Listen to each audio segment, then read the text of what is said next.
আসসালামু আলাইকুম, আমি নুসরাত জাহান রিয়া। কেমন আছেন আপনারা? আলহামদুলিল্লাহ আমরা ভালো আছি। চলে আসছি প্রতিদিনের ব্লগ নিয়ে। আজকে চলে আসছি লাল শাকের ভর্তা। আসুন দেখাই, শেয়ার করছি কিভাবে আমি লাল শাকের ভর্তাটা তৈরি করি। চুলোর মধ্যে বসিয়ে দিয়েছি লাল শাক। লাল শাকটা ভালো করে ধুয়ে একদম পলে পলে নিয়েছি। দিয়ে দিচ্ছি লবণ। এখন এটাকে ঢেকে দেবো।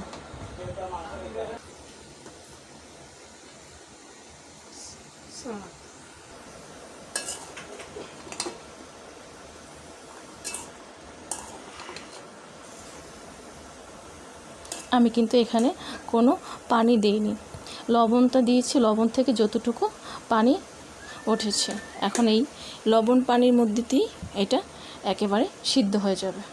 তো একটু চুলোর আঁচটা কিন্তু একদম লো করে রেখেছি, হতে কিন্তু একটু সময় লাগবে যেহেতু পানি দেইনি। সম্পূর্ণ শাকটা সিদ্ধ হয়ে গেছে। এই তো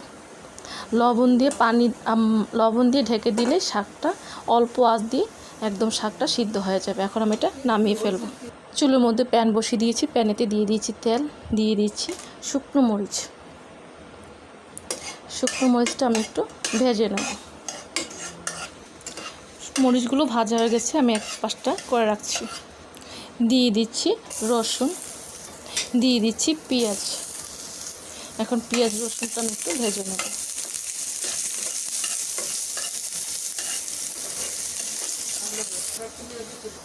পেঁয়াজ আর রসুনটা ভাজা হয়ে গেছে, এখন আমি এটাও নামিয়ে ফেলবো। শাকটা নিয়ে নিচ্ছি, এখন আমি হাত দিয়ে ম্যাশ করে নিচ্ছি। এখনও কিন্তু গরম আছে, পুরোপুরি ঠান্ডা হয় নাই।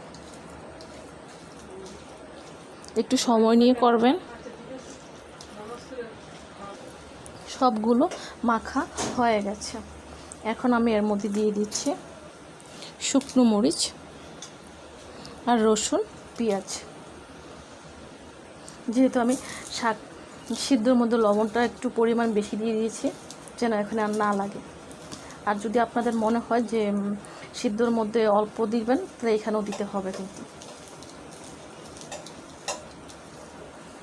দিয়ে দিচ্ছি তেল। এটা কিন্তু সরিষার তেল না, পেঁয়াজ রসুন মরিচ ভাজা সেই তেলটা। এখন আমি ভালো করে মাখিয়ে নেব। আপনারা চাইলে এখানে সরিষার তেল কিন্তু দিতে পারবেন।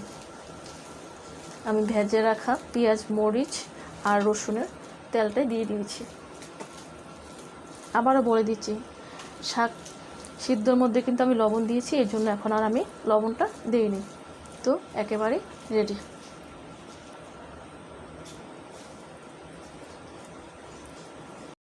হয়ে গেছে লাল শাকের ভর্তা। লাল শাকের ভর্তাটা একেবারেই রেডি।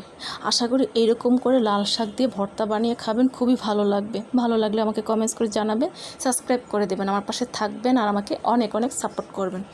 আজ এই পর্যন্তই। সব ভালো থাকেন, সুস্থ থাকেন, আবার আসবো। আল্লাহ হাফেজ।